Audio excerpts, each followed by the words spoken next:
Assalamualaikum warahmatullahi wabarakatuh. Halo teman-teman, perkenalkan nama saya Junita Anggriani dari Program Studi Bimbingan dan Konseling.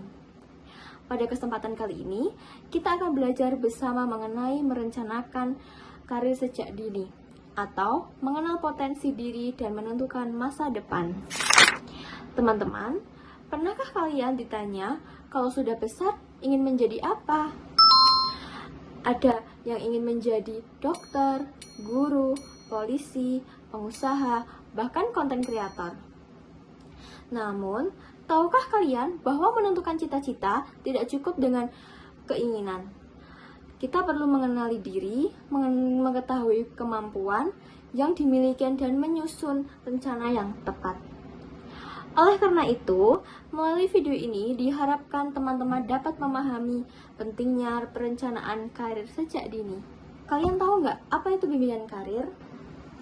Bimbingan karir adalah layanan bantuan yang diberikan kepada peserta didik agar mampu, yang pertama, mengenali dirinya, yang kedua, memahami berbagai pilihan pendidikan dan pekerjaan, yang ketiga, merencanakan masa depan, yang terakhir, mengambil keputusan karir secara tepat.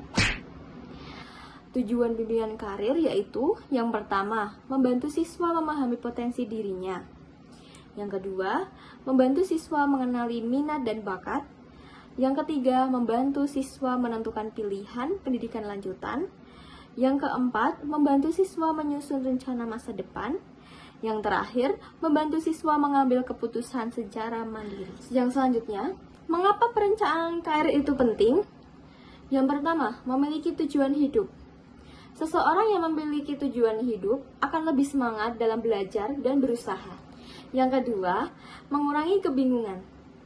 Dengan memiliki rencana, kita tidak akan bingung menentukan sekolah atau pekerjaan yang kita inginkan. Yang ketiga, meningkatkan motivasi belajar. Misalnya, seseorang yang ingin menjadi dokter akan lebih giat belajar mempelajari IPA, matematika, dan sebagainya. Yang terakhir, mempersiapkan masa depan.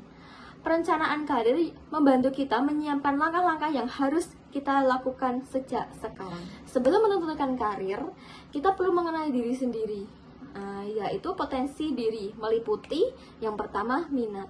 Minat adalah ketertarikan seseorang terhadap suatu bidang.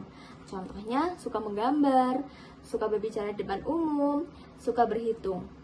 Adapun contoh lainnya, misalnya, ada seseorang siswa bernama Andi. Setiap hari, Andi senang menggambar tokoh kartun dan membuat desain sederhana di buku tulisnya. Ketika ada tugas menggambar atau membuat poster, hasil karya Andi selalu bagus. Dari kebiasaan tersebut, dapat diketahui bahwa Andi memiliki minat di bidang seni dan desain. Jika minat tersebut dikembangkan, Andi bisa menjadi desainer grafis, arsitek, atau animator. Yang kedua, bakat. Bakat adalah kemampuan yang dimiliki seseorang sejak lahir dan dapat dikembangkan. Contohnya, bakat musik, bakat olahraga, bakat kepemimpinan. Adapun contoh lainnya, seperti Siti sejak kecil sering mengikuti lomba menyanyi dan beberapa kali menjadi juara. Guru dan orang tuanya juga mengatakan bahwa suara Siti sangat bagus. Hal ini menunjukkan bahwa Siti memiliki bakat di bidang musik. Namun, bakat tidak akan berkembang tanpa latihan. Oleh karena itu, Siti perlu mengikuti tes vokal dan terus berlatih agar cita-citanya menjadi penyanyi atau guru seni dapat tercapai. Yang ketiga, kemampuan. Kemampuan adalah keterampilan yang diperoleh melalui latihan dan pengalaman. Yang keempat, nilai-nilai pribadi. Setiap orang memiliki nilai pribadi yang berbeda-beda. Misalnya, ingin membantu orang tua, menyukai tantangan, menyukai pekerjaan yang fleksibel. Dan cara mengenali potensi yaitu mengikuti tes minat dan bakat, bertanya kepada orang tua atau guru, mengikuti ekstrakurikuler, yang terakhir mencoba berbagai pengalaman baru. Yang selanjutnya, langkah-langkah merencanakan karir. Langkah pertama, mengenali diri sendiri. Tanyakan kepada diri sendiri, Apa yang saya sukai? Apa kelebihan saya? Apa yang ingin saya capai? Yang kedua, menentukan cita-cita. Tuliskan cita-cita yang ingin dicapai, seperti ingin menjadi guru, dokter, polisi, psikologi, pengusaha, atau konten kreator. Yang ketiga, mencari informasi. Cari informasi mengenai pendidikan yang dibutuhkan, keterampilan yang harus dimiliki, dan peluang kerja di masa depan.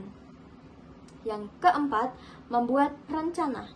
Contohnya, ingin menjadi guru, langkahnya ya harus rajin belajar, melanjutkan kuliah pendidikan atau yang lebih tinggi lagi. Yang kedua, menjadi dokter. Langkahnya fokus IPA, masuk SMA dan kuliah kedokteran. Yang terakhir, menjadi pengusaha. Langkahnya belajar berjualan dan manajemen. Selanjutnya, evaluasi diri. Tanyakan apakah sudah berusaha, apa yang perlu diperbaiki, dan apa target saya di tahun depan. Selanjutnya, hambatan dalam merencanakan karir. Beberapa hambatan yang sering dialami siswa, yaitu kurang percaya diri, kurangnya informasi tentang karir, terpengaruhnya teman-teman, takut gagal, belum mengenali potensi diri. Cara mengatasinya yaitu percaya kepada kemampuan diri, aktif mencari informasi, berdiskusi dengan guru BK dan orang tua. Yang terakhir, terus belajar dan mencoba. Adapun contoh hambatan dalam karir. Misal, ada seorang siswa bernama Fajar yang sebenarnya pandai berbicara di depan umum. Banyak teman-temannya mengatakan bahwa ia cocok menjadi seorang presenter atau guru. Namun, Fajar sering tidak percaya diri dan takut jika melakukan kesalahan. Akibatnya, ia jarang mengikuti lomba atau tampil di depan kelas. Dari contoh ini, kita bisa belajar bahwa takut dan kurang percaya diri dapat menjadi penghambat dalam meraih cita-cita. Oleh karena itu, kita harus berani mencoba dan yakin terhadap kemampuan diri sendiri.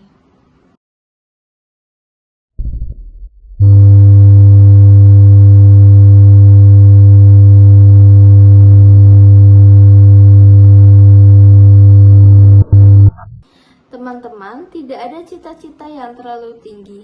Yang terpenting adalah kemauan untuk berusaha. Seorang dokter menjadi siswa, seorang guru juga pernah duduk di bangku sekolah, dan seorang pengusaha sukses pun memulai semuanya dari langkah kecil. Jadi, mulai hari ini jangan ragu untuk bermimpi dan menyusun rencana masa depan kalian. Karena masa depan yang baik dimulai dari persiapan yang dilakukan hari ini. Semoga materi ini dapat membantu teman-teman dan dalam merencanakan masa depan dan semakin semangat untuk mencapai cita-cita. Saya Junita Anggreni mengucapkan terima kasih atas perhatian teman-teman. Wassalamualaikum warahmatullahi wabarakatuh.